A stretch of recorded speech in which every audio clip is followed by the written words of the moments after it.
This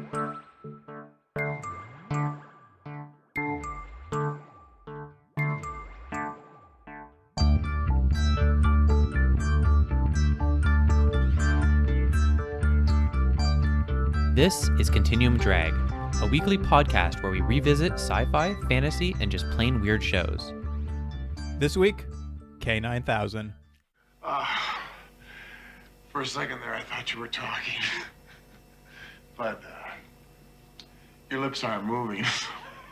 But they don't have to, Eddie. You're hearing me through a microchip receiver. You're the only one who can hear me. Microchip receiver? Right. It's the one the K9000 symbiote box implanted in your head. Of course, it wasn't supposed to be you. The project was going to do a nationwide search for a volunteer. Do you think they'll be mad at us? I don't... You're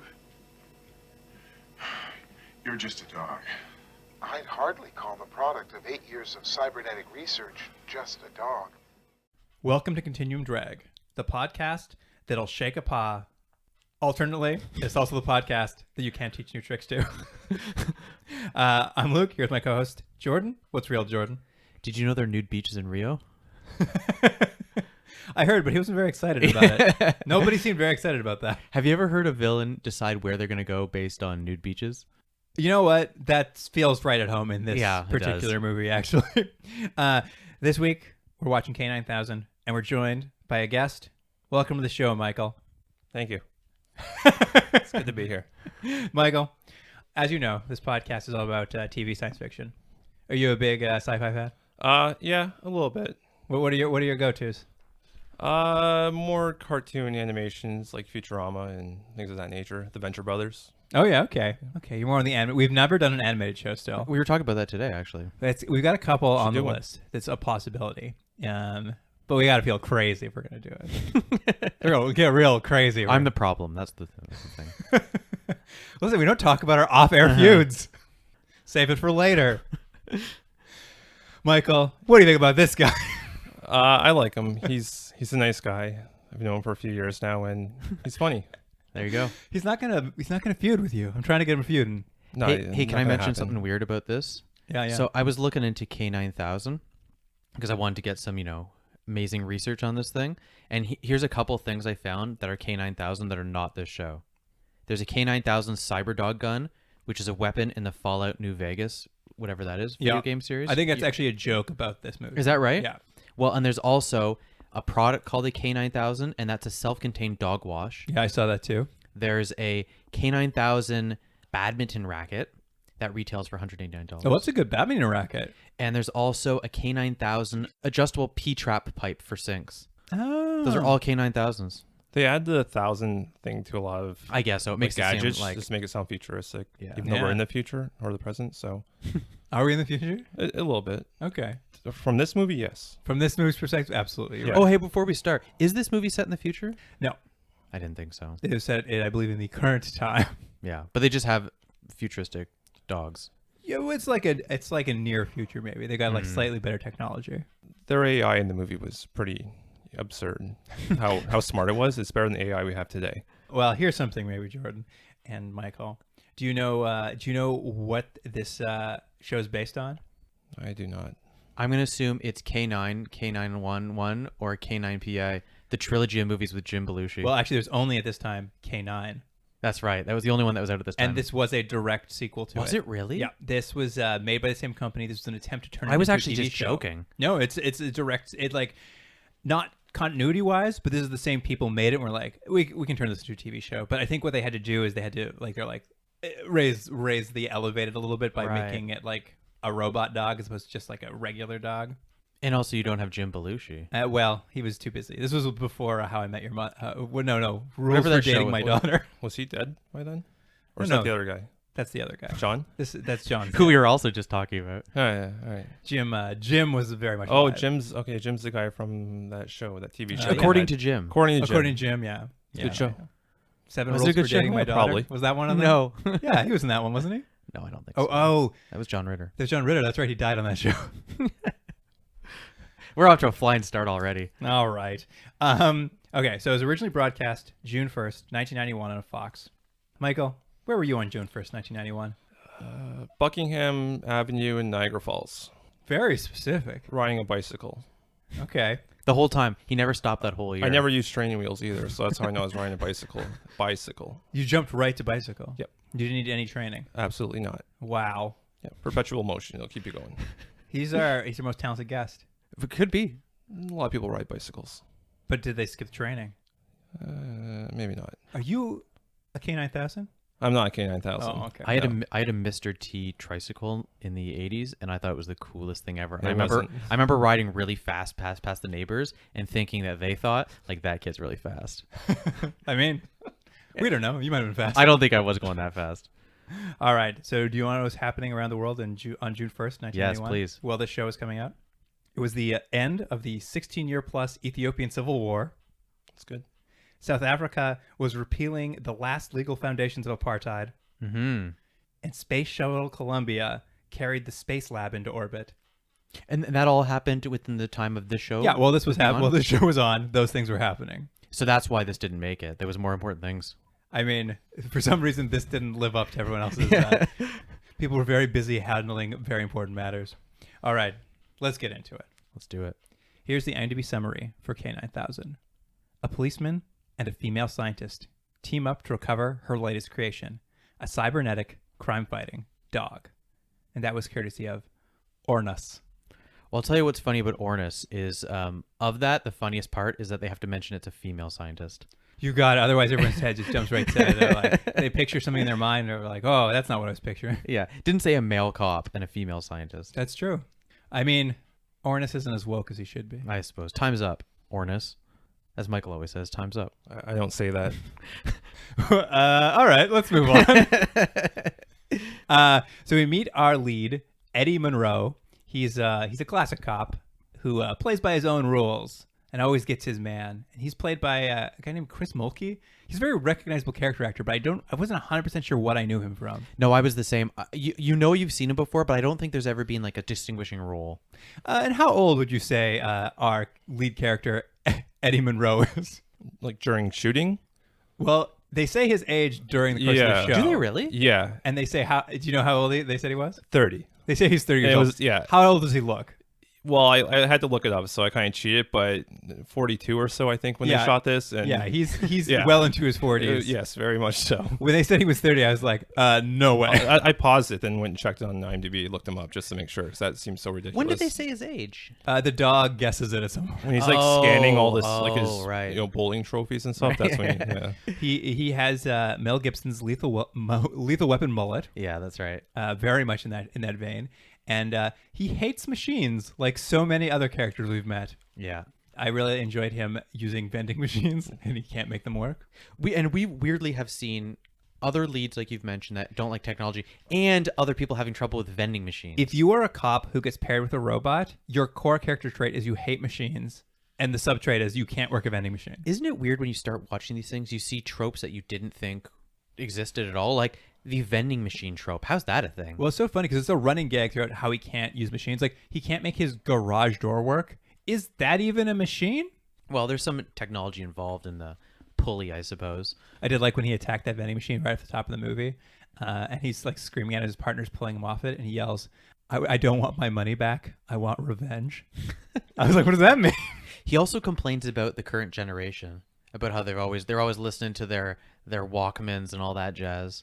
It's just so funny. Like, this really was the time where it's like, this is your hero. Like, and everyone's like, yeah, I'm on board with this guy. And now you watch it, it's like, he seems insufferable. You wouldn't want to spend 2 minutes with him. Yeah, I think that's why, spoiler, his partner leaves almost immediately. Yes, his partner, Nick, played by Dennis Haysbert. Yeah. Very famous character actor now. Yeah, mostly known for 24. Yeah. Playing the president. Also, those very important Allstate commercials. That's right. That's mostly what he does now, right? I think that's a big part of his paycheck. Yeah. I mean, if you can get the work, man, gotta be an easy job. Fair enough. And our first scene is them coming across a stolen car and a robbery in progress. And I don't know how you felt about this opening scene, you guys, but I was just like, this is straight out of an 80s movie. It's like a classic action movie. This movie has shades of RoboCop, and not that I think it's anything like RoboCop, other than the shooting style of the action, Yes. and how the action executed is very much in that vein. Yeah. because when they come out, they open fire on cars. They're like shooting across the street. The whole car chase sequence is so much like an 80s action movie. And we were saying before we started recording just how many people get shot and killed in this. It's unbelievable. Michael, how many people get shot and killed in this? I counted 17. Like 17 like unjustifiable murders. You've got 17, so unjustified. So there are a few justified murders. There are a few like, okay, like it's all right to shoot this guy because he was shooting at you, but some of them are just straight up murder. If we're going stats, I counted 3 people who were thrown through windows. Yeah. It is like a greatest hits of 80s action movie scenes. 100%. Like this car chase takes them out of their jurisdiction into Beverly Hills, and like they're getting calls on the radio being like, "You're out of your jurisdiction," and they just rip the radio out of the car and throw it out the window, and they're like, "We don't need rules." Yeah, and the car chase goes on for a while until they crash into a store. That's how it ends. A great slow motion, multi-camera shot crash into a surprisingly vacant department store. Well, you don't want anyone too hurt. And then this is one of the first unjustified murders. They like blow away one of the suspects as soon as he gets out of the car. Yeah, the owner was pretty hurt of that store.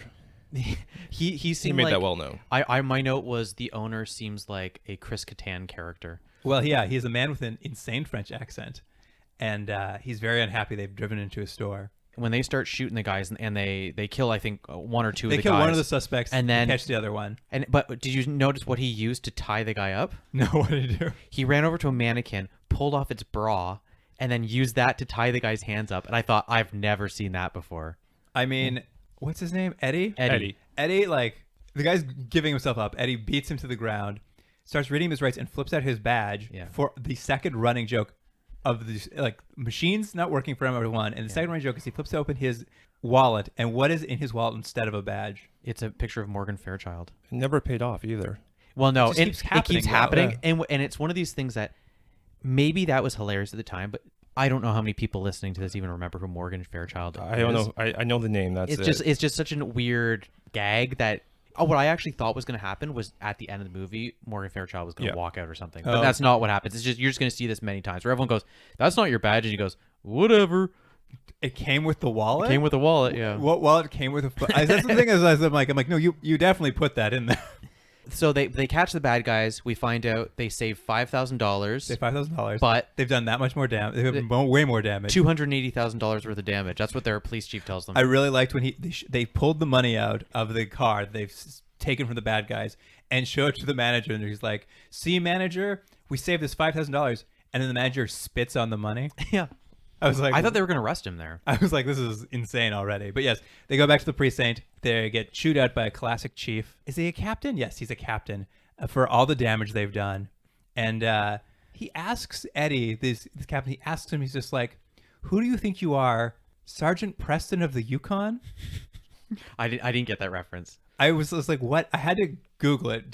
Have you ever heard of this? No, I never heard of that. Have you ever heard of Sergeant Preston of the Yukon? No, I think he was just making you think because he said he always gets his man. Right. So he's just referring to some... It's a 50s CBS Mountie show. So this is early 90s. So he's referring to a 40-year-old television program. Still works. Yeah. It really landed with the audiences. They're all like, yes, of course.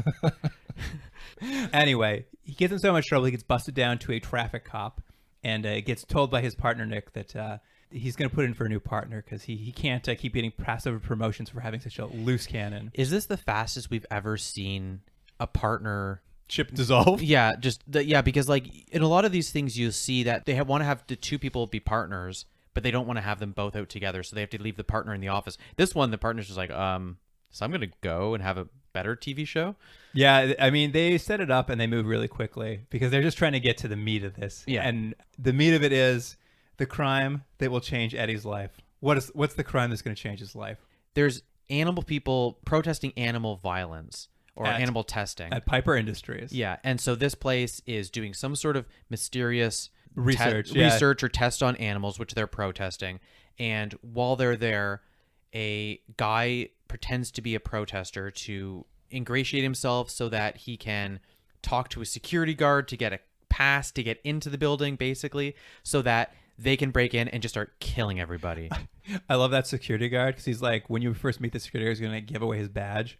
He's talking to his boss and making excuses for how he's sick. And finally, I thought his boss was going to be like, "I don't believe you." But his boss's response was like, "Listen, I'm not going to fill out your insurance forms for you."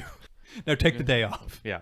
It was so weird. But yeah, they sort of get this bad guy gets a hold of a way into the security thing. You think the point is there's something valuable about this research that they want, or there's something in the lab they want. But what I like though is the whole point is they want to get in, but they don't treat it gently at all. It's like they come in with guns and just start shooting everybody. Yeah, it's what, a dozen of the bad guys from Die Hard. Yeah, yeah. They all have ponytails. Is the one thing I couldn't They're get all over, wearing suits. I couldn't get over about this is just like how much they all look like stock Yeah. characters. Just like, we just need whoever played the bad guys in Commando, get them out here. Yeah. It was so weird. But yeah, they bust in after hours. They're Didn't at one point the main who we're gonna learn is our lady doctor, as they mentioned in the Aja? yeah, Aja. Aja Turner. Aja. She at one point she's like, all right, well I think that's it for the day, Yeah, that and she was like weird. takes off her jacket and puts on like a relaxing sweater like she's Mr. Rogers. But then everyone's still there in the office. I think it's less people. There's Less only people? like 5 people there. Well, not for long. What did you guys think of the lab as a whole? I mean, it sort of looked like your everyday generic lab that we've seen over and over. I mean, there's blinking lights. I felt like there was too many lights in there. Too many to lights? to be believable. Just there was way too many. It felt more like a mad scientist lab. Yeah, but no one's gonna remember all those buttons. Yeah, and without a template or something, there was no template. Well, I think maybe there's like 25 more employees, but they all went home. Like each one of them has their own station. That's fair. That's fair. They all know like the 5 buttons they need to push. Every station had at least 50 buttons. Oh. Yeah, so that's not happening. How many buttons on a keyboard? That's fair. All right, fair point. But it has a template on it. It has the letters, That's numbers. true. You're right. There was no You indication. can do a semicolon. You know where that is, because you'll see it there, but not on that thing. You both have a point. Wait, I think we're both right. AI was also way, way, way too intelligent in that computer. Every time they asked her a question, she'd be like, "Oh yeah, you just go with it." That's true. They did have a weird talk with that AI in there, huh? Yeah, it was like a real person. Maybe it was just a person in a box. Well, that's exactly what it was. But if we take ourselves out of real life and go into the movie, it's supposed to be an actual AI person. And that's You're right. sorry, guys. Go. Try. No, I love it. I love it so much. So the guys break in. They got their guns. They kill all the scientists except for Dr. Turner. Is her name? Yes. And What's she her name hides. again? Female Dr. Turner. What's her first name though? Aja. Female Aja. scientist Dr. Turner. Aja Turner. It's spelled AJA. I looked it up. Yeah. They kept saying it. I'm like, what is her name? Aja. Aja. It is weird that the two Aja. main guys are Eddie and Nick, and they give her the name Aja. It's because she's British. They're like, well, we got to give her an odd name because no one's it's going to classic, understand. classic British name. And her kind of character, she's an interest in animal training. And at some point, the best description of what we'll probably get is from Eddie, our hero, who describes her as the Brit with the bod. Yeah, he hits on her a couple times, and you don't want to ruin how it's going to go, but she'll come around. I mean, how could she not? He's got that disgusting mullet. Yeah. And he's 25 years older than her. No, he's not. Not no, in the show, he's not. 30 years old, sir. He's clearly 30 years old. He's still talking about college. That's true. Just talk about college. All right.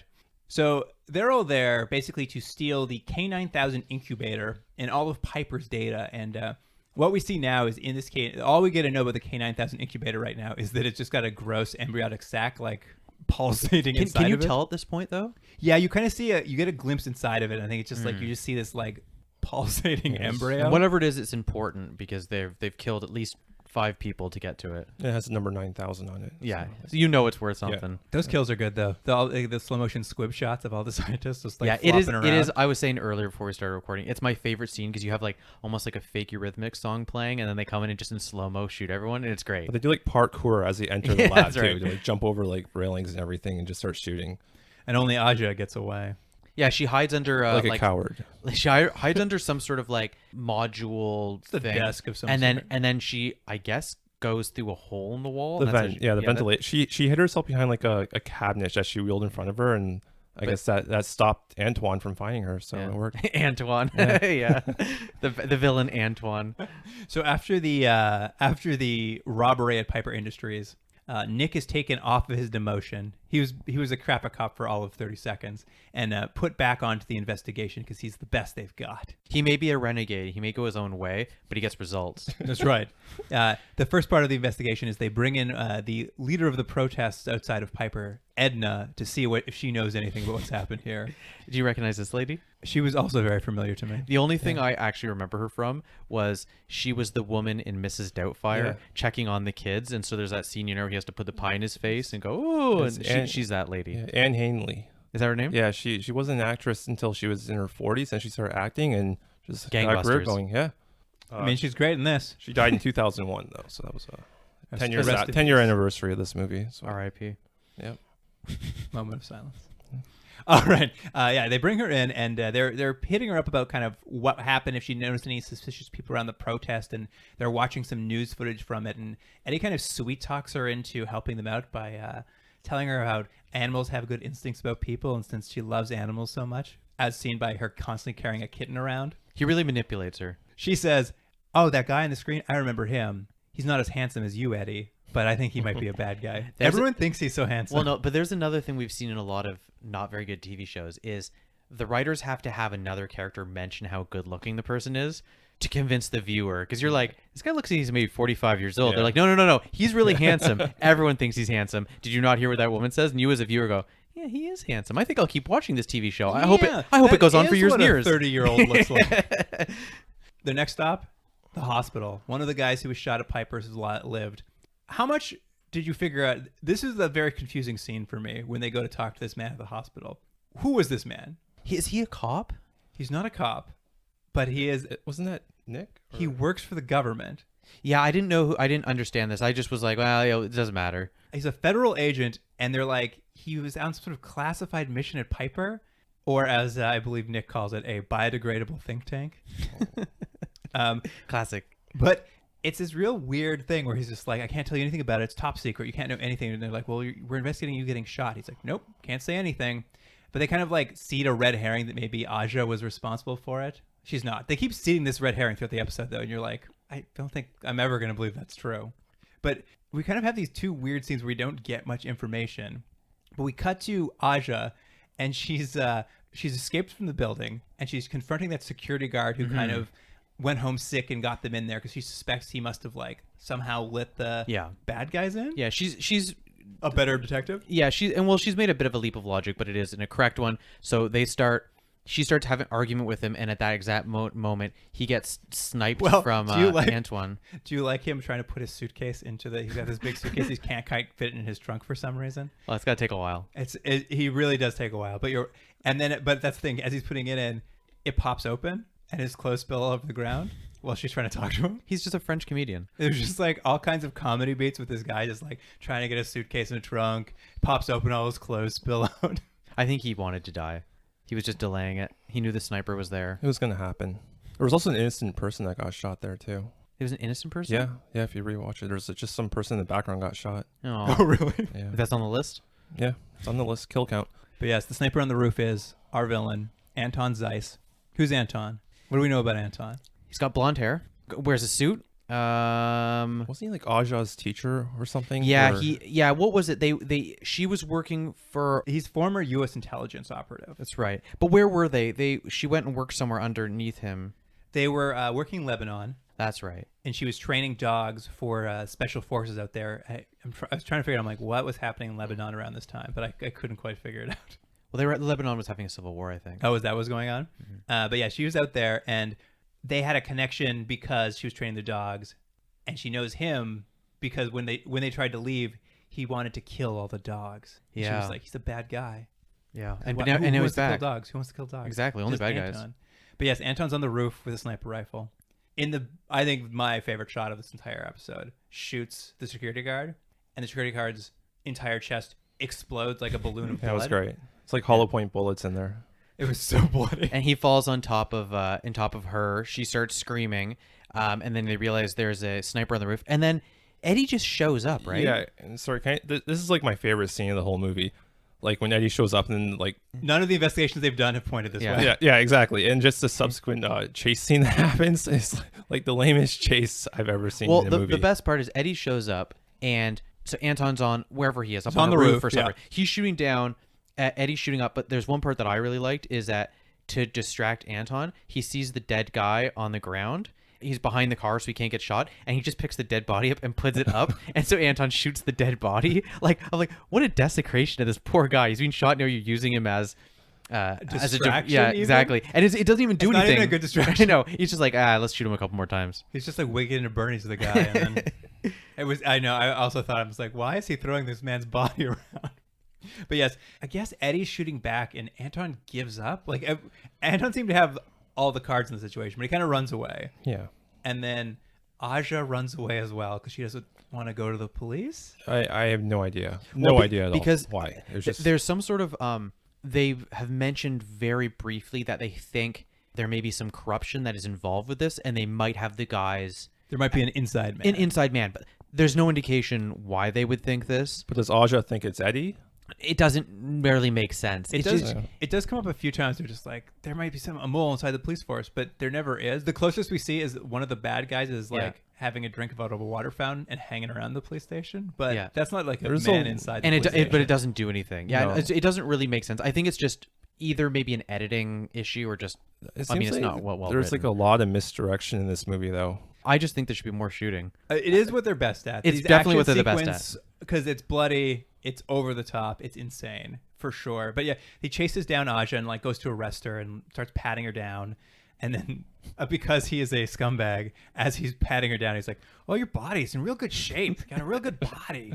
And she, Well, of but course, she's- calls him a pervert. But she's covering it with that big sweater, you know? He's like, "Come on, let's see those hips." This is just like the worst. It's the worst because you know they're going to fall in love. Yeah. And it's just like, how is this ever going to come together? Well, as we've heard mentioned, he's very good looking. Yeah. He's clearly 30 years old, so he's the same age Young, as her. virile. He's young. He's good at his job. The He best. gets results. He's the baby of the best. Well, what is funny here? He's patting her down.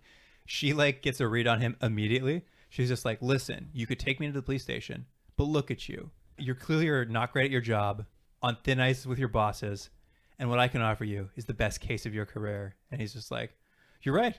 That's true. I am in trouble with my bosses, and I do need a good case." Why is it that, and I don't know if it's earlier than this or a little bit later because we go to his apartment a few times and they sort of they want to imply that he's either got maybe a bit of a drinking problem and that he also is a real mess. And I think his place is messy and he's a slob. And we've seen this before in other things. Like, why is this a character trait that's attractive to anyone? I don't watch that and go like, he's cool. I watch and go, you should get a cleaning person. Well, I think this feels like it's just from this feels straight out of Lethal Weapon or something. right. Like a drinking problem, filthy house. Like you just feel like he lives on the beach. He basically lives on Venice Beach in a house. Like if he just needed to be on a houseboat and you had Lethal Weapon. Right. They're really aiming for these tropes for some reason. But you're right. I don't know. They pretty much hit every single one of them. Like every single police trope there is. Absolutely. Certainly from this era, they're like, Yeah. here you go. You like these tropes? It's just on the line of parody. If it was one step over, you'd be like, oh, they're making fun of this, but they're so sincere. It's just that it's not executed very well. And he also knows advanced fighting techniques. Did he say that? No, he does. Like, just look at him fight people. Oh, that's true. Well, I think He's he wins using, every fight. like MMA style stuff there. Yeah, He doesn't lose a fight. That's true. He never loses a fight. Anyway, what Aja offers to Eddie basically is she's like, I know Zeiss. I know him from back in Lebanon. He's after this breakthrough I've been working on. The breakthrough is in animal-human symbiotic relationships. It's called the K9000. And if he stole it, there's only a few places he could go because we looked for lab space, and there's only a couple buildings in the city with the necessary liquid nitrogen facilities. And one of them is our old broken-down warehouse, and that's just his style. Yeah. It's so specific, but this is what sells Eddie on maybe getting the promotion he's always dreamed of by solving the case with this female scientist. Is this where we go to the most horrible scene ever with Nick? Well, this is true because he can't do it alone, so he calls his partner Nick for backup back at the police station. And Nick's like, all right, I'll come down and help you. And one of the bad guys is drinking a water fountain and overhears him saying it. And then Nick steps outside to get in his car and a car pulls up and shoots him, I don't know, 8,000 times. And he is either the first or second person at this point to break through glass and fall backwards. And you're like, he's dead. He's dead. He's been shot 500 times. Spoiler, he's not dead. But he should be. He was in like some kind of weird bubble too when he was in the hospital when they see him later on. If there are infections, I guess. he was absolutely blown away though. Yeah. So we go to Zeiss's hideout where Aja figure he is. Eddie punches the guard out and tosses him in a dumpster. That was that was also another weird scene in the movie. It made no sense. Like it had no point at all. Yeah, why not just knock him out? Yeah, lights up a cigarette for him, then tells him he shouldn't smoke, and then punches him and throws him in a dumpster. That's it. That was the whole scene. It just cuts back to the car. It's like, hey, I found them. That's classic Eddie. Yeah, Eddie Monroe.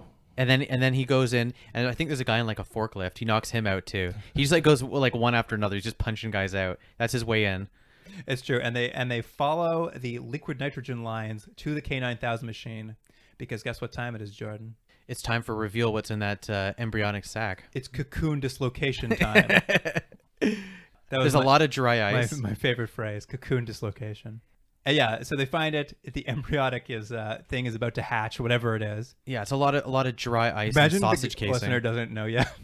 Well, like I'm hiding it from the them. weird thing is, I think at this point, we're at almost about the 45-minute mark. We're halfway through. Yeah, So we're halfway through, and this movie's called K9000, about a robotic dog, is what you'd have tuned in for. And so far, it's just been a lot of police chases and guys getting punched out, and Eddie being like, "Hey," that's what you've been seeing for 45 minutes. How did you like the dog coming out of that embryonic sac? It was good. I liked it actually. It was something interesting to see. The dog seemed like it was having a little trouble getting out, right? Yeah, a little bit. But then once it was out, though, it could operate those dials with no problem. With no problem.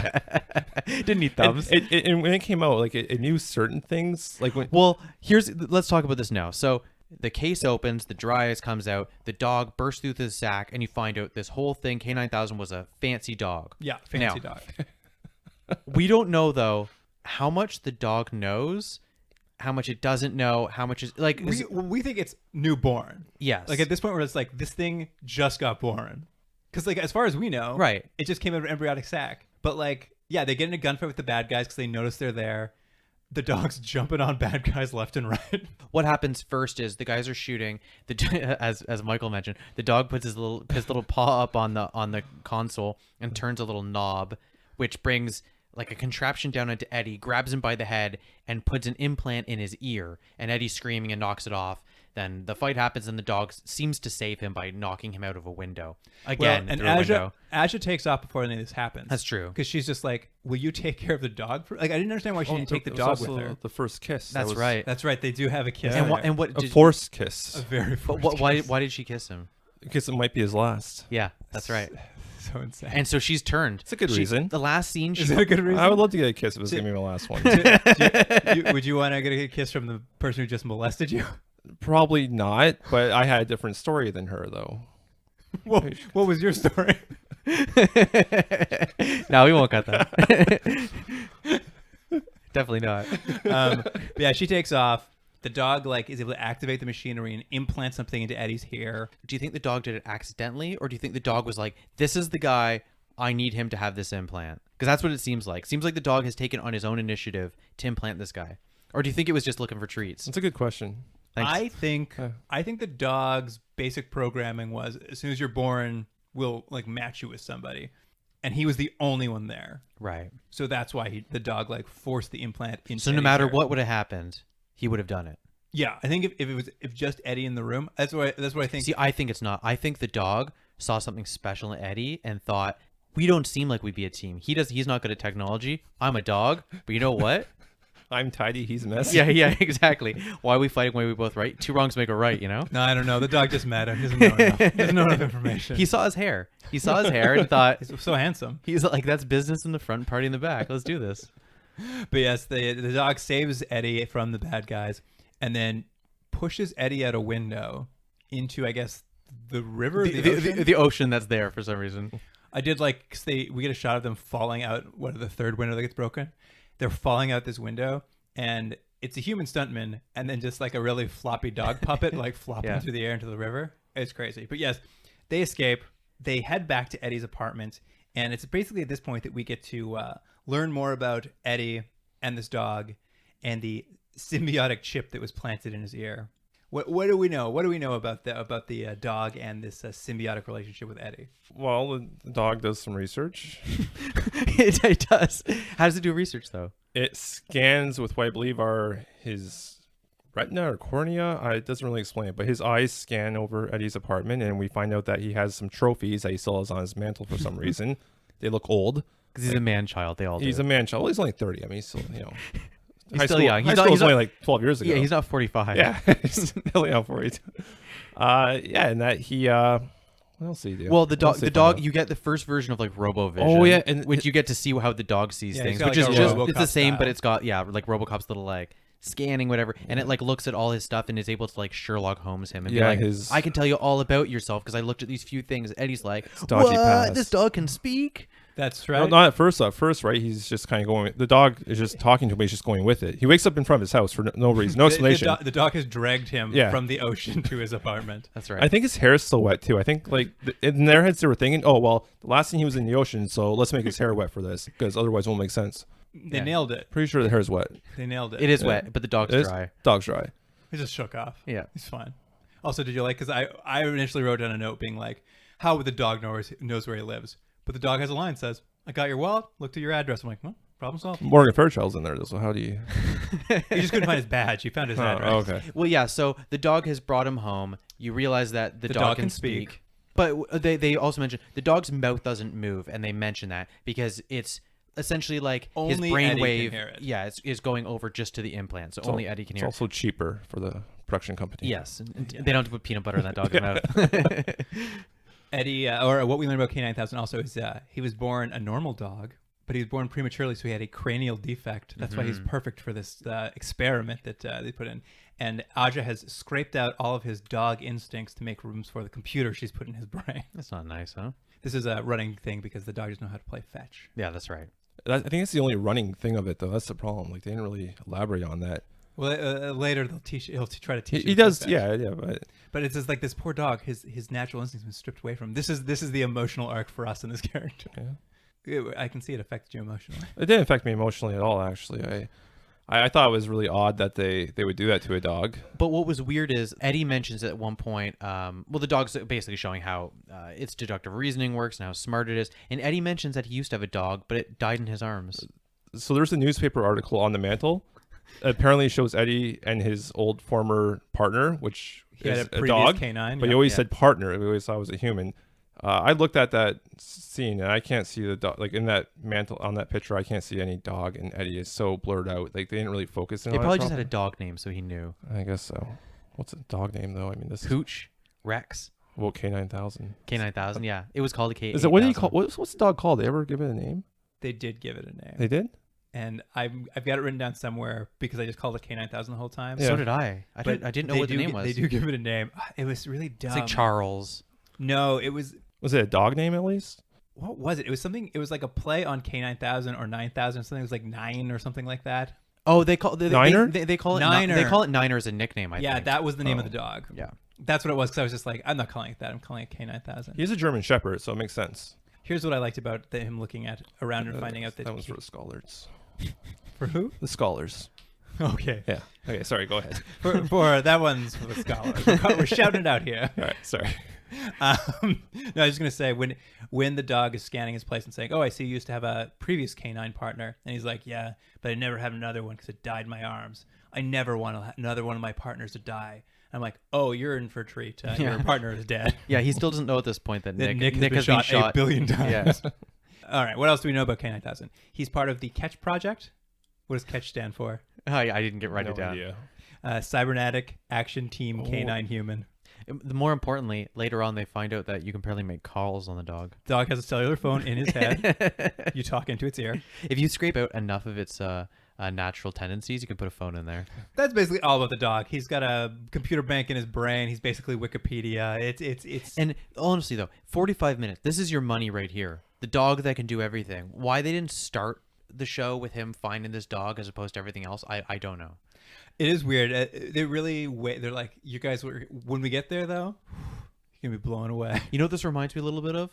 What was that one we watched with the dinosaur in the dream that became a robot that ate cars? What was that Truckosaurus? called? Steel Justice. Steel Justice. It's very similar in a lot of things. Yes, Al- Truckosaurus was in it. That's Also, the style very similar, and also just like, don't worry, guys. I know what you're coming for. But we're gonna save it to the very end. Well, at least this comes halfway through. When the Fair dog enough. when the dog finally arrives, it was an improvement to the That's true. to the show.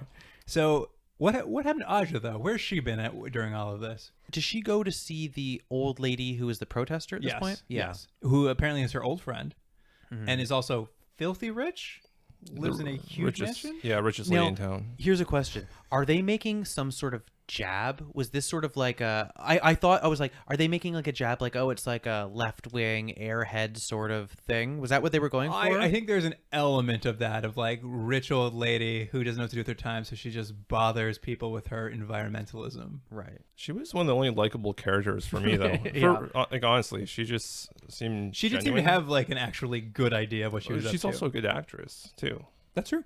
Basically, Aja tells her everything that's going on, and Edna's like, well, I'm having a big launch gala for my endangered animal sanctuary this afternoon. So we should go there and tell all my powerful friends, because I don't know if you know this, but my dead husband, the Commodore, knew the most important people in town. Yeah. And basically they're like, we'll go there, we'll get some help, but this gala's going to solve everything. You know what's great about this show? A line of dialogue just saves everything. You just throw that line of dialogue, it's like all the patches are fixed. You love that Commodore, but Yeah, why not? it did raise a lot of questions. Things go wrong very quickly because who does the butler show in? Yeah, okay. Now explain this to me, either one of you. So, what's his name? Anton? Yep. Anton and his goons show up, but I don't know really why or what the point is, because this seems to go on indefinitely, where like suddenly they're eating sandwiches and later on they're at like a wedding or something. It just keeps going and going. I'm like, why don't they just kill everyone? Like, what is happening? I have no idea either. I don't know how Anton and his goons knew where to find her. Yeah. Doesn't make any sense. And what their goal is. I don't know why the butler let them in. I think it was just bad writing, honestly, because people find things out But too. do you guys know what, like, so yeah, he's going to show up and they'll be like, oh no, the bad guy's here. But then they cut to like another scene and they're like, they're still going on with the gala and he's like sitting in the audience. I was like, but what, didn't he do something? What happens is they show up, the bad guys show up, and they're like, oh, well, you can't keep us here. I'm expected at my gala.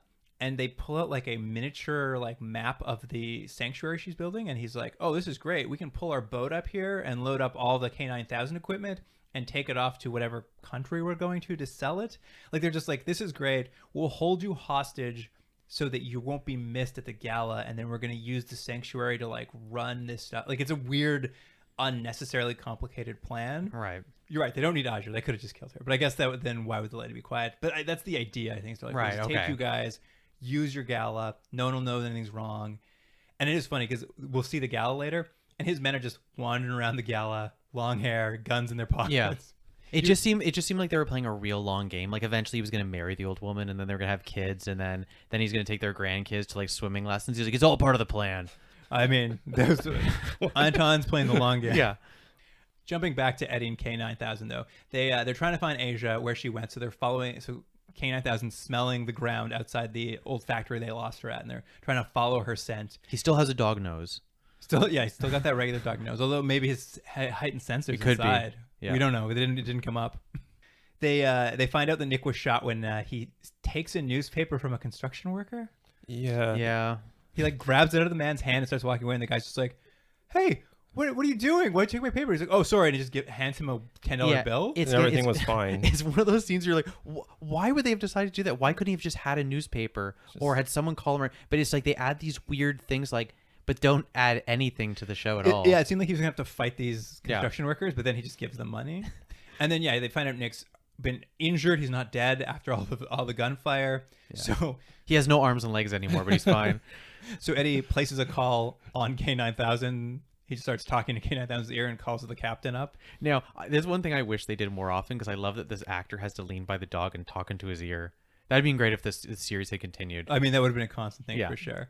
And then he warns the captain about a mole in the police force, which, as we've stated, there's no mole in the police force that anyone ever sees. But there might be. The tension. They head over to the hospital because they're worried that someone might be coming to get Nick since he's still alive. And they head up to Nick, who's in a hospital bed. And as Eddie opens the door, there's just a guy with a silencer. Perfect timing. Yeah. The guy's about to shoot him. But what did you hear? What was Eddie's pithy remark? Did you get it? There were so many. He pulls out the gun and he goes, "Can I see your AMA card?" And then shoots the guy, and the guy falls through the window, which is the third time someone's broken through a window. I did love it. He shoots this guy so many times, and he flies out like a 20th story window. Yeah. And then so he saves Nick, his partner, and then the captain kicks open the door with his own gun. He's like, "Freeze!" He's like, "Oh, it's just you, Nick." Yep. No one has any questions further about the man who No, shot don't out worry. a window. Don't worry about it. That's also how you handle a situation like that. Like Eddie just walks in and shoots the guy. That's murder. At least the chief or the captain ever comes in and says freeze. He's saying he's making himself known. It's not murder because he had the line. If he didn't come in and make the joke, if he just shot, but he didn't, he made a joke, and the guy was like, "Is Do that jokes funny?" count, though? And then he was already dead. Yeah, jokes count. Well, and then the captain's just like, and then Eddie's just like, Captain, I have to tell you what's going on. The captain's like, don't tell me anything. If there's a mole and you tell me, the mole will know. And I'm like, what? That's meta. I just was like, I don't understand what that means. And then he's just like, but you, Eddie, have to go out there and save the day because without you, my life would be boring. Yeah. This captain's really turned around on this guy very abruptly. It's because he heard that joke from the hallway and he thought, all right, that's pretty good. The AMA card. Yeah, one. yeah. Eddie and K9000 go to Edna's mansion. Who knows why? I have no idea how they got Yeah, there. just do. They smell the smell of Zeiss, and they follow his scent to the gala. Yeah. I guess they actually probably call the butler, maybe. But they Sure. they end up at the gala, and then when they get there, K9000 looks Eddie up and down and says, "Wow, you're dressed like shit. You're never going to get in there." So the dog has to steal clothes for him. But what does Eddie do? This is the second Morgan Fairchild joke to get in because they're basically Well, like, they have to steal those clothes from those poor Oh, that's waiters right. first. He Yeah, sends pants the- from one. yeah, jacket he from sends other. the dog, and the dog steals one waiter's pants and one waiter's jacket. Hilarity. Just for the joke. That's all. They Yeah, just it's for wrote the that in joke. just to have a little joke. Like, hey, your pants are gone. I'm like, well, hey, well, we go together. and remember then the two guys started kissing? Yeah, that was great. That was hot. But yes, then with his new suit, they go up to like the woman at with the guest list, Yeah. and he flips open his badge and shows his Morgan Fairchild thing again. And she's like, that's not a badge, it's Morgan Fairchild. And he's like, that's right, I'm her manager, and she's on her way. So how about that? Then they're just like, walks in. and they're like, all right. But what I thought is, if I was the woman working at that table, I'd have let him in too. I was like, I don't care. They're like I'm a manager. Like, yeah, whatever. Let's just get the end of my shift here. Let's get through. They manage to track down old Aja. She's sitting at a table, and he sits down with her and he's like, I've got the dog. It's okay. And then she's like, what's wrong with your ear? Did you get implanted? And he's like, oh, yeah. I guess I'm the symbiote now. And she starts to openly weep. Yeah, she's very upset. She starts to openly weep at the idea that he has the implant in him. Yeah, because he's a real loser. I've never seen anyone just start crying like that. It was crazy. Well, it's because it's her life's research. And now it's stuck with this schlub. All her friends have been killed because of this. Her whole life is upended. And old surfer boy, 45-year-old, 30-year-old, is he's got an implant now. And he is a surfer, by the way, because in his garage there is a surfboard leaning up against the wall. That's for later episodes. That's confirmed. Yeah, that's what they were hoping. Yeah. There's no way to take that implant out. I was just going to say, I'm like, I don't think this is the end of the world. No, there's no way. It's in. And as soon as they start talking, like as soon as they get to this point, Zeiss also sits down at the table. Like everyone in the show just now sits down at this same table. And it's like, well, now that I've got you, I'm going to take the dog. I'm going to take you, and you're both captured now. But Eddie has a gambit he thinks will work. Just walk out of there. Exactly. Too many witnesses, man. How are you going to shoot us in front of all these people? It's impossible. You can't do it. I mean, it is his best plan, actually. This is also where we find out that the dog is really not that smart. No, the dog isn't. He's more like he's got information. He's not smart. Yeah, he didn't have information on Antoine, though, because he thought Antoine was still going to shoot him, but he didn't. Oh, that's right. And the Yeah. dog's like, you got to teach me how to play poker, because he's like bluffing now. That was a good joke, though. Yeah, you were rolling. You were rolling in the aisles. Yeah, well, I was watching it by myself in my my spare bedroom at 2 o'clock in the morning, but yeah, it's a pretty sad life I got. That's very sad. It was kind of sad, yeah, but it's all right. What were you wearing? Pretty much what I'm wearing right now. Why Not are mu- you in the not spare much. bed? Not much. Not Not much. So yes, they walk out of there. They get outside. Like they can't shoot them. The gambit's correct. They get outside, and a car pulls up, and they get in. And do you know who the person in the car was? I had no idea Was he the guy that was in the who they met earlier. in the where they were doing the original test on K9000? He was there, right? He was there, and but I don't know who he is. he was in the hospital. He was the guy who was shot. He's the federal agent who they went to talk to in the hospital. Oh, good. It's all come together. I know, because I was like, I know him, but does any of this matter? And it doesn't really. That was the one that I was just like, this is crazy. This character who has been gone for 80% of this movie. They get in, they're like, oh, good, it's you, federal officer. And he's like, yes, and I am with the bad guys. Yeah. And he like pulls a gun, and they're all now recaptured. Yeah. Like it cuts forward, the gala's over, and they're all locked in a closet. What are they going to do with them? That's where they have the dog tied down now. Yes, they want it. They want to take the. They're going Yeah. to take the computer out of both Yeah. So Eddie's ear I and took- the dog's head. Oh, that's right. Yeah, I yeah. took exception to the the robot surgeon, I guess. In You this took scene. exception? Quite a bit. I quite a wish the bit. show was about the robot surgeon. That would be a good standalone show. But in this universe, Describe this robot surgeon. black box, I believe, with 2 orange eyes and an orange It's like an LCD mouth. face, right? It can. And It's like animated. yeah, it's like very pixelated, heavily like 1991 pixels. We're talking, but yeah, and it made no sense in this K9000 universe at all because nothing else has anything like this. And this it has like a little needle, right? And it's gonna go It has down. it has a Yeah, needle. it has a little arm with like a laser on the end of it that's going to drill into the dog's head. The robot has a personality though. Like he wants to do it. Yeah. Like he gets his kicks out doing shit like this. Yeah, it's talking, it's making jokes. I was just like, what's going? Yeah, you're right. Yeah. It's like where's this It's fit so in the universe? way off base. Way off base. Who wrote this? Steven D'Souza. Can we mention, by the way, as we mentioned, Steven D'Souza? Do you know who that is? Yeah, I do because he wrote 2 episodes of the I know. last show we watched, I know, it's so weird. This guy's written everything and Die Hard, and Commando, and much better things. Flintstones. He wrote Flintstones. and Flintstones. Don't Yeah, forget that. But more importantly, he wrote this. well, that's what's weird. Is like he's definitely written some classics, and like it makes sense he wrote this because this is such an '80s action. This is just him like banging out the tropes, but it's just also so weird that he's like done so much TV too. Well, and it also seems like he's cribbing from his own movies. Oh, absolutely. Well, I feel like they brought him on being like, just do what you did there. Yeah. I mean, he's certainly doing a better job here than he did in Gemini Man. Yeah, man. These are steps above the Gemini Man episodes. Anyway, let's keep going. They've got this laser robot. They're going to basically, I don't know, drill stuff out of their faces, and Aja has an idea for how to break them out. She turns to Eddie and gives him some sort of coded message. Did you catch that coded message? No, I know that she gets a syringe in her hand, but I don't remember the message. Well, she turns to him and she says something about a doctor. She's like, "Hey, it's just like that American doctor, Mickey Flynn." And then and he's like, "I get it. I get what the plan is." And I was like, "What does that mean?" Like I just didn't understand what the I don't information either. was. And then the two of them just start punching. Yeah, she grabs a syringe, jabs it into the one guy's leg, which she's like, ah, and then that gives Eddie the time to start punching, and they start punching and fighting everyone. But the tension is because the laser's still going to get the dog the whole time they're fighting. Yeah, There's no it was tension. really coming in. Yeah. And then eventually one of the bad guys gets thrown in front of the laser, and they're able to rescue the dog as well. And it impales him through his back. No, he had a good scream. Yeah. Also, I think when the bad guy just disappears out of the scene while they were shooting it, like they were all fighting, and then one just kind of disappears after a cut. Like there's like a punch, but he's not knocked out, and then the next He's just cut, not there he's anymore. just not there anymore, and they just go, all right, let's go. Would you have it's done that though clear." when you were fighting? You get punched. I'm like, I'm out. I just got punched I in the would face. I See you wouldn't guys even later. get into a fight. Why would I even get myself in? I wouldn't even be anywhere near those criminals. I'd be at home watching movies like that, just watching K9000 In the shit. guest room, just hanging You'd be out. trying to In the make your guest room, own yeah. surgery robot at home. Yeah, exactly. For different reasons. So. Anyway, they break out. They rescue old protest lady Edna. Tell her and Aja to go find some police and get some help and get it back here. And Eddie and K9000 are gonna stick around and try to save the day. And they're sort of looking down into a valley. Like there's some sort of gorge Where there's in the water and the landscape. boats have arrived. and the boats are gonna come. Yeah. And they can see Zeiss, and they can see Zeiss and all his goons and all the equipment. And they basically have a great vantage point. No one knows they've escaped. They're looking down, and they kind of have all the cards. Like the bad guys are leisurely laying around. Nobody thinks there's a threat coming. And I was just like, okay, so you guys finally have an advantage in this. What I thought they could do at this point is they know where the bad guys are. They have the advantage. You think he would call for backup? Well, you've got the element of surprise now, But what he does is he pulls his gun out. and just starts firing Well, wildly. the first thing he does is he shoots the one boat, and it's got fuel on it, and blows it up with one shot. That's what Yeah. starts the whole fight.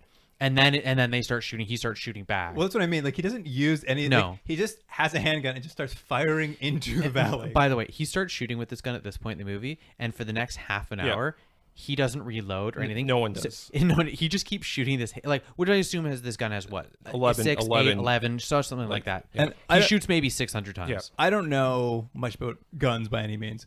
He's shooting them from a huge distance. He is a sharpshooter. Yeah. Well, with this handgun. sometimes, and sometimes he's a horrible shot. Well, that's true. It changes up. Then he's shooting locks off 1 minute. The next minute he's shooting people right. He's missing people right in front of him. At any rate, he blows up a truck at some point too. Yeah. A truck tries driving, and he explodes a truck. That was murder But- number 14, I think. That's murder. Eventually, I mean, you're right. All right. That is. He didn't even ask them to lay down their No, weapons. that's literally just that's terroristic murder. That's Well, something a terrorist would do. He should have had if he had a funny line though. If he was like, "What's your fuel at?" or something. Then he shot it or something funny, you know. You're running on fumes. Yeah, that's a good one. That's a good one. That's the one. Yeah. Found it. Quick, call the guy. At any rate, what happens is eventually only Zeiss is left alive. He's managed to shoot all of the other goons. Only our core bad guy, Anton Zeiss, is left alive. He blows up the truck and goes, "Time for you to retire." Because it's got tires on it. That's the one. Sorry. Is that it? Yeah. Well, they're Thanks. both. You know. Well, Thanks, everyone. Consensus.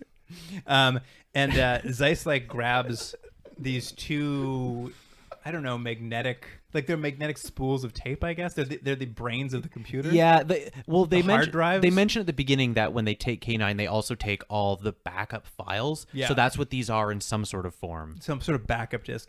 And he starts running off.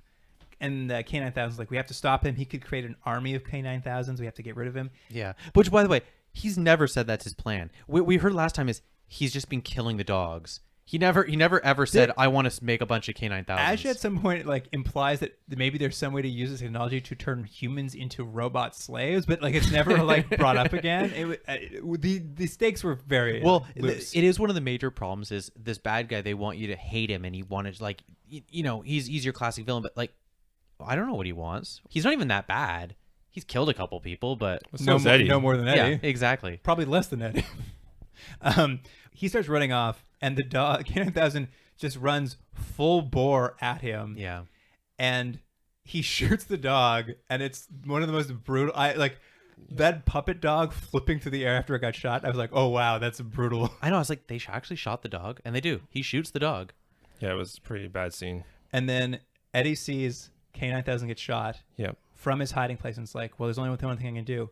Also runs straight at this man in the clear wide open, and also gets shot. Yes, that's what you do for your dog. Did you have a dog when you were young? Well, it was. Oh, I think so he got shot. He got shot in the kidney. Makes sense. I don't think anything in this movie makes sense. Nothing at all. But if your dog had been shot, if my dog got shot in the leg, I'd probably take one in the kidney to go save it. I think, but. But only the kidney. That's as far as you're willing to go. Now, having said that, yes, the dog did get shot in the leg, but he still seems fine. Like a yeah. To be fair, so that's what we find out is the dog's shot, and you think, oh no, it's dead, but so is Eddie. You think, yeah. Oh no, he's dead. But right? it's really like seems like a superficial wound because the dogs they kind of show that it's limping maybe a little bit, but it also seems fine. Well, that's it. The dog's not hurt. Eddie's not hurt. They both took bullets. Eddie chases old Blondie. What's his name? But he like sprints after him after being shot like that. Like if you get shot, your whole body just shakes. Yeah, they're both being shot, but it doesn't matter. They're both fine. Eddie's tough. The dog's tough. He's chasing the bad guy. What's the name? Antoine. He's chasing him, and they chase to. What is it they go to? Is it a ride? What is it? It's like a tower. It's a viewing tower. Viewing tower, like the CN Tower, kind of. It's like but the CN Tower doesn't have a little bubble that goes up and down. Well, it has an elevator. You can call that bubble. It's a circular building around like a center pole. And when you get on it, you can flip a switch, and the whole thing will rise in the air. I think it's called a UFO ride, actually. I think it's like a carnival. It's like a viewing tower. In Roller Coaster Tycoon, if anyone's played Roller Coaster Tycoon from the 90s, there's a ride called UFO Ride, I believe, or Observation Tower. I think it's Observation Tower. That's what it is. Check it out. Check it out. I will. But yes, it's some sort of rising platform that will raise them thousands of feet in the air. The important thing is you need to know that this is going to be a real climax to this movie, is that they're going to fight on this amazing thing that is not that evocative and interesting looking. Well, did you like, he chases Zeiss onto it, and Zeiss has already like gone up a floor, so he's like a floor above Eddie. And the two of them just start shooting through the roof / ceiling. They can't see each other. They're just both firing randomly through the roof and ceiling until they're both hit. Well, yeah, they keep shooting, and then suddenly the shooting stops, and it sounds like Antoine has fallen. So Eddie's like, oh, I think I got him. I'm just going to climb up the stairs. Oh, yeah. So he climbs up the ladder, and then Antoine just starts kicking him. He just like kicks him real hard. Well, like this building that's now like way up in the air, he just opens the wall. The wall just opens up, and he starts like pushing Eddie off the side. Yeah. And Eddie's like hanging off the side, classic like, don't step on my fingers or I'll die kind of thing. But the dog has jumped on. Yes. He's limping around the corner. He's limp. He's crawling. He's limping. So it might be 2-on-1 now. And so yeah, he's Antoine's fighting with Eddie. He's pushed him over. Eddie's hanging off the edge of the building of the what's it called? Observation Tower from Roller Coaster Tycoon. That's where he's hanging off of. And Anton's holding him, and you see the dog coming slowly. Then what happens? Antoine comes with the gun, points to Eddie first. He goes, all right, now you're really going to die. I could have killed you, but I had to go do this thing. Now I came back with a gun. Now you're going to die. Then K9000, also known as Niner, jumps Antoine from behind, pushes him out of the UFO observation tower, and saves the goddamn day. Yeah, but what I like is that when Antoine falls, it goes on for about 3 minutes. It's the fall is good. just like, it's shot in super slow-mo. It just goes on. And it looks pretty, because it's clearly like a stunt guy. It's not a dummy or whatever, but it just goes on. Well, they got to meet their on times, and right? For on. the commercials, right? They got like 2-hour block on TV, so. Well, you really want to relish the death of the bad guy. Yeah. So he falls. He's dead. But oh no, Eddie's still hanging off the edge, and the dog can't pull him up. Oh wait, no, he can. Yeah, he just grabs his sleeve and pulls him back. Yeah. And then, but we find out that Dr. Aja Turner hasn't left. She never called the ran away. cops. She called the She cops. called the cops. She did what you're supposed to do. She figures out how to monkey with the control panel to bring the building back down. And the day's saved. And the day's saved. By the way, she's like the only one that called the cops this entire movie. That's like the only like real police call. There were so many murders where people just like walk away. Michael, there might have been a mole. That's true. Could Because have if been. he knows, and Yeah, if he knows. and then That's it. oh man, what a life. You get stuck. And there's a bit of a denouement for the movie on a beach where now K9000 is wearing cool sunglasses. They're talking both about wearing poker. sunglasses. But K9000s aren't even on properly. I You know. can put sunglasses on a dog and make it look kind of like, oh, the dog must have put those on. It looks kind of funny. It's cute. But this, they just like put on the front of his nose and just kind of dangles there. Like I can still see his eyes. Whole point of sunglasses, you gotta block the eyes. He's a cool dog. Sun's now. getting right in there. He's It's not so- about cool. It's about safety. No, it's because what happened was the dog was wearing them prime, but then like a sexy lady walked by and he And they lowered them onto the end of his nose. That's why. Well, that would surprise me because at this point, Aja shows up and obviously she can't hear K9000, but K9000 refers to her as a broad. Yeah, that's right. Yeah. Yeah. So Aja's like, hey, I'm glad you're here. You guys are great partners. I'm going to make sure you stay teamed up. But I was just like, no, you were right the first time. They're bad. Like the dog has gotten worse in the time he's known Ed. But also, does she explain how she now has authority for that? Because they're going to make a special team or something, right? Well, they're restarting the Catch program. What does Catch stand for? Oh, I don't remember. Training Cybernetic, animal, human, computer humans. tomorrow's cat What's it stand patch. Perfect. Anyway, they're restarting the Catch program, and they're going to basically work as a pilot project. They're going to keep them together. They're going to be a cool crime-fighting team. And what does the whole thing freeze frame on? What does the whole episode end on, Michael? I believe it's fetch. Is it not the fetch part? Fetch. Yeah, Fetch. he's like, you're finally going to be like a dog. And so he throws the ball, and the Yeah. dog and him are having a great time. And the dog jumps up and grabs it, and they freeze frame it Yeah. as the dog catches the ball. Yeah. It's a beautiful moment. Yep. It's a good way to end the movie. I mean, a lot of movies have ended their movies that way, but With the dog still catching good a way. ball? Just stuff like that. You know. Sure. Let's name a few of those movies. Rocky, I think. Ends with the dog. It ends with a dog catching the ball? Rockies- No, but Yeah, it was it's like- Rocky 3. It did. It ended like- with the dog catching a ball. Rocky 3. yeah, all right. Yeah. And Rocky 4, I think. It's like a Russian dog. Yeah, I can't think of any other movies. Sorry, you put me on the spot.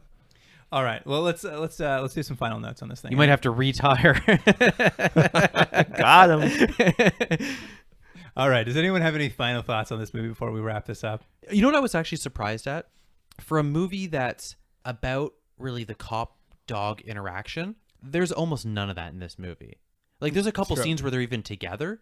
Not that it had to be like real laughs generated from, the dog biting someone on the bum or whatever. But I was surprised that they didn't go down that well at all. Right. There wasn't any like learning period or Yeah, any exactly. like, getting to know each other. Yeah, because they set that up like, oh, he doesn't like technology and stuff. It's like, well, then he works fine with the dog. Yeah. The technology thing goes out the window real fast. You know what I mean? I have something for you, Jordan. Mm-hmm. You can hear it too, Michael, but it won't mean anything to you. All right. Also listen. We already know one of the writers was Stephen DeSouza, who Mm-hmm. for us is a royalty. That's right. But you know who the director of this is? I do know that it's Kim someone, right? Man, And Yep. Kim Manners. I know that he directed a lot of X-Files. He also directed an episode of Harsh Realm. Oh, did he really? Of course he did. So both of these creatives we've encountered Isn't that before. funny? Oh, something weird about Catherine Oxenberg, who played the doctor in it. Audrey Turner. Was married to both Robert Evans and Casper Van Dien. Wow. That's two very different people to be married to. That is two very different. Also, she was in the same class in Harvard with Conan O'Brien. She went to Harvard. Yeah. And is the daughter of Princess Elizabeth, who was royalty in Yugoslavia. This lady has a lot I going know. for her. I know. I started trying to write interesting stuff of the cast, and it was all her. She's the only one that's interesting. That is very interesting. Yeah. Too bad she had to be in this movie. Yeah, I know. So sort of. She was sort of in it. I mean, you're right. How much was she in? Yeah, not much. All right, you guys want to rate this? Mm-hmm. So, Michael, what do you think this is? I think the stunt guys did a really good job. Agreed. Yeah, shout out to the stunt guys. Yeah, for real. A lot of falling out windows. Yeah, they really tried to work with the budget they had, but I would have to give it like solid 4. 4? And that's mainly because of the stunt guys. If it wasn't for them, it'd probably be a 1 or a 2. Fair enough. I'll go next then. I'm gonna give it 1 for the dog because it was nice. The dog was good. I like watching a dog. It's always nice to see a dog on TV. Stuntman, like the action sequences. If you just strung all those action sequences together, they would be like 15 minutes long, but it'd be the best 15 minutes of the movie. And what am I gonna give it a 3 for? I can't think of a third thing. So I guess I'm giving it a 2. The about robot at the end. Oh, The- you're right. The robot surgeon. Laser robot surgeon. Yeah, that's a point. Give it a 3. And Luke, this doesn't happen too often, but I'm also going to give it a 3. I think that's all you really can give it for a movie that has no pacing, no suspense, no tension, and really nothing that's cop dog at all in this movie. On paper, this sounds like a weird, funny, how can this not be campy fun? And it's not nearly as much fun as it should be. Yeah, It's- agreed. And you know what? It's really the first half hour to 45 is a bit of a drag because they're trying to set this tone, but it never really gels. And so it kind of just is, you're like, is this a grimy New York kind of thing? Or is this like, they don't really settle on what it is. So you kind of just have these 2-dimensional characters kind of saying nonsensical things. And then eventually a dog comes out of a sausage casing, you know? Oh, that was great, though, and it did. That was good. 3 to 10. All right. Guess that about wraps it up for this episode. Michael, thank you so much for joining us. Yeah, Can I thanks. plug my Goodreads account? Please. Yeah, you can catch me on Goodreads at Michael Stark. You're almost up to 4 now, right? 4 books? 7. Oh, wow. Yeah, they're small books though. By the time this airs, though, Oh, you'll be well ahead. yeah, around probably 12 or 13. Damn. Yeah. Anyways, catch me on Goodreads. But no, Michael, seriously, thank you so much for joining us. No, it was amazing. And if you, the listener, have anything you want to tell us about K9000, you can email us at continuumdrag@gmail.com. And of course, on Instagram and Twitter, we'll definitely have the best parts of this movie. Mm-hmm. What are we going to put up there? People falling out windows, people getting shot, dogs coming out of sausage casings. Oh, I got to see that security guard's chest explode. That's a good part, yeah. All the, if you, again, like you sort of said, if you just take the fun action sequences, jammed them together, you'd have a pretty good 15, 20 minutes, but the rest of it's not very good. You know what I'd like to see again?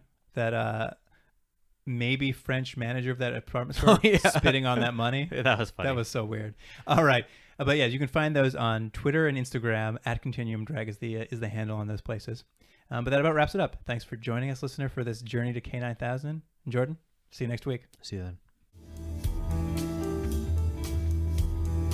Continuum Drag is recorded in Toronto, Ontario. Theme music by James Rexedler. Produced by Jordan Delic and Luke Black. Special thanks to Aaron Yunes, Adam Wheatner, Jeff Hanley, Jane McRae, and Stephen Packard.